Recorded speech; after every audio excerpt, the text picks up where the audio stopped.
Hello नमस्ते digital नेपालमा तपाईहरुलाई स्वागत छ। आज म तपाईहरुको लागि एउटा नयाँ भिडियो लिएर आइसकेको छु। Formula to success in share market and real life. म तपाईलाई शेयर मार्केटमा तपाई कसरी सफल बन्न सक्नुहुन्छ र तपाई रियल लाइफमा पनि कसरी सफल बन्न सक्नुहुन्छ त्यो फर्मुला म तपाईलाई भन्ने छु। यो भिडियो सुरु गर्नुभन्दा अगाडि तपाईले यो च्यानललाई अहिलेसम्म सब्स्क्राइब गर्नुभएको छैन भने तपाई यो च्यानललाई सब्स्क्राइब गर्नु होला यस्तै अरु भिडियोहरु हेर्नको लागि।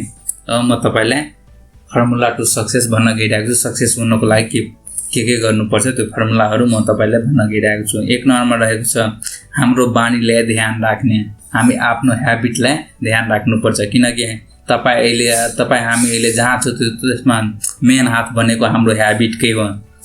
हामीले सक्सेस र फेलियर गराउनु भनेकै हाम्रो ह्याबिटले हो। त्यसैले हाम्रो ह्याबिटले ध्यान राख्नुपर्छ र राम्रो बानीहरु सिक्नुपर्छ। यदि राम्रो ह्याबिटहरु तपाई सिक्नु भएन भने नराम्रो ह्याबिटहरु अटोमेटिक लाग्छ।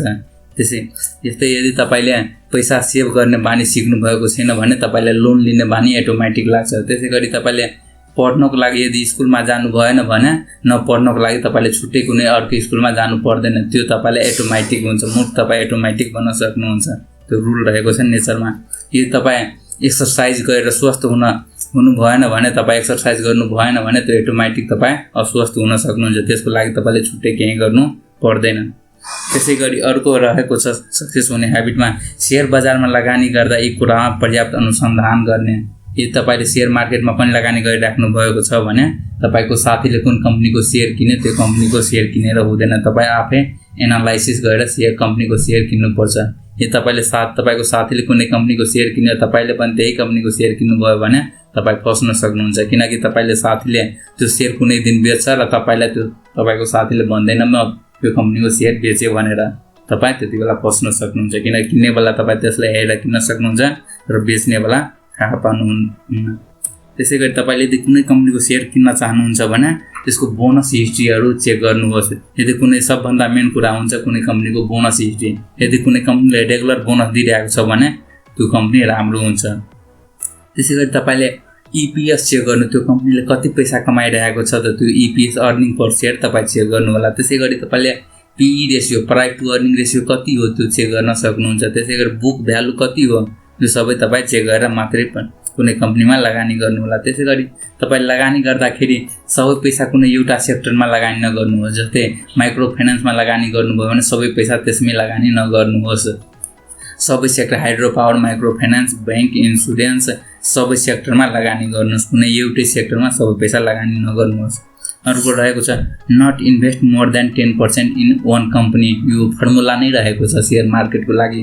कुनै एउटा कम्पनीमा 10% भन्दा धेरै तपाई आफ्नो पैसा कुनै एउटा कम्पनीमा लगानी नगर्नुहोस् नत्र तपाई कुनै बेला पनि फस्न सक्नुहुन्छ।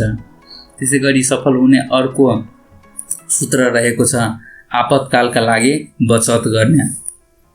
इमर्जेन्सीको लागि सेभिङ गर्नुपर्छ। यस्तो एउटा रुल नै रहेको छ। यदि तपाईले 10,000 महिनाको कमाइराख्नु भएको छ भने त्यसको 10% 1,000 रुपैयाँ मिनिमम तपाईले सेभिङ गर्नै पर्छ। तपाईले जति पैसा कमाइराख्नु भएको छ त्यसको सबभन्दा पहिला तपाईले 10% सेभिङ गर्नुहोस् र बाँकी भएको 90% त्यसपछि तपाई खर्च गर्नुहोस्। सेभिङ फर्स्टमा गर्नुहोस् र बाँकी भएको खर्च पछाडी गर्नुहोस्। धेरै जनाले के गर्छ भने सबभन्दा पहिला खर्च गर्छ र जति बाँकी हुन्छ त्यो सेभिङ गर्छु भनेर सोच्छ तर त्यो कहिले बाँकी हुँदैन। लास्टमा गएर सबै सकिन्छ। त्यसैले तपाईले सबभन्दा पहिला 10% सेभ गर्नुहोस् र बाँकी भएको त्यसपछि तपाई खर्च गर्नुहोस्। त्यस्तो तपाईले सेभिङ गर्ने बानी बसाउनु भयो भने तपाईले इमर्जेन्सीमा लोनहरु लिनु पर्दैन र तपाईले कुनै नयाँ ठाउँमा लगानी पनि गर्न सक्नुहुन्छ किनकि तपाईसँग पैसा भयो भने तपाई लगानी गर्न सक्नुहुन्छ। लोन लिएर लगानी गर्दाखेरि रिस्क बढ्छ। त्यसैगरी अर्को रहेको छ तत्काल धनी बन्ने सपनामा काम नबिगार्नुहोस्। धेरै जनाले के गर्छ आफूसँग भएको सबै पैसाहरु लिएर कुनै नयाँ काम सुरु गर्छ नयाँ बिजनेसहरु सुरु गर्छ।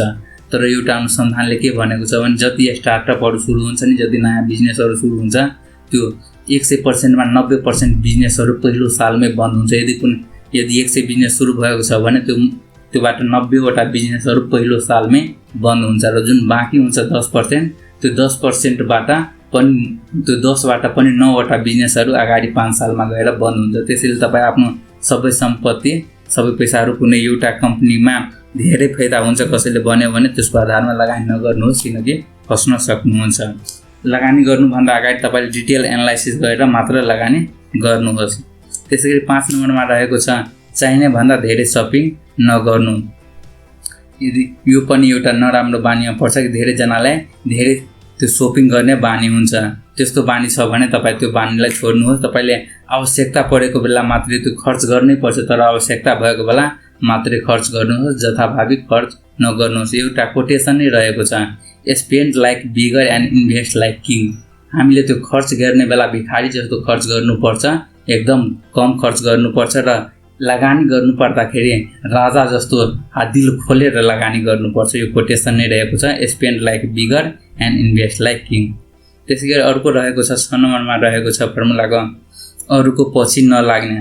तपाईँ अरूबाट सिक्न सक्नुहुन्छ, तपाईँ जति सक्दे सबैबाट सिक्नुहोस्, तर अरूको ठ्याकै कपी गरेर अरूले जस्तो गरेछ त्यस्तै कहिले पनि नगर्नुहोस्। अरूबाट सिक्नुहोस् र तपाईँ आफ्नो हिसाबले लगानीहरू गर्नुहोस् र आफ्नो हिसाबले कामहरू गर्नुहोस्। ठ्याकै अरूले के गर्यो त्यही कपी नगर्नुहोस्। त्यस्तो अर्को 7 नम्बर र अन्तिम बुँदा रहेको छ चुनौती स्वीकार गर्नुहोस्। हामीले अगाडि बढ्नको लागि चुनौती स्वीकार गर्नुपर्छ, किन कम्फर्ट जोनबाट अगाडि गएर मात्र तपाईलाई सक्सेस मिल्छ। किनकि यदि तपाईले 30,000 मन्थली कमाउने तपाईको बानी छ भने, यदि तपाईँ 50 कमाउन चाहनुहुन्छ भने त्यसको लागि तपाईले रिस्क लिनै पर्छ र तपाईले आफ्नो कम्फर्ट जोन भन्दा बाहिर जानै पर्छ। तपाईले एक्स्ट्रा टाइम निकालेर केही न केही गर्नै पर्छ। त्यस्तो चुनौतीहरू स्वीकार गर्नुहोस् र कम्फर्ट जोन भन्दा बाहिर गएर काम गर्नै पर्छ र रिस्कहरू लिनुपर्छ, तर त्यो रिस्क क्याल्कुलेटेड हुनु पर्यो। तपाईँ यस्तै अरू भिडियोहरू हेर्न चाहनुहुन्छ भने तपाईको स्क्रिनमा आयो होला, तपाईँ त्यहाँबाट हेर्न सक्नुहुन्छ। होस् त भिडियो हेर्नुभयो भने तपाईलाई धेरै धेरै धन्यवाद।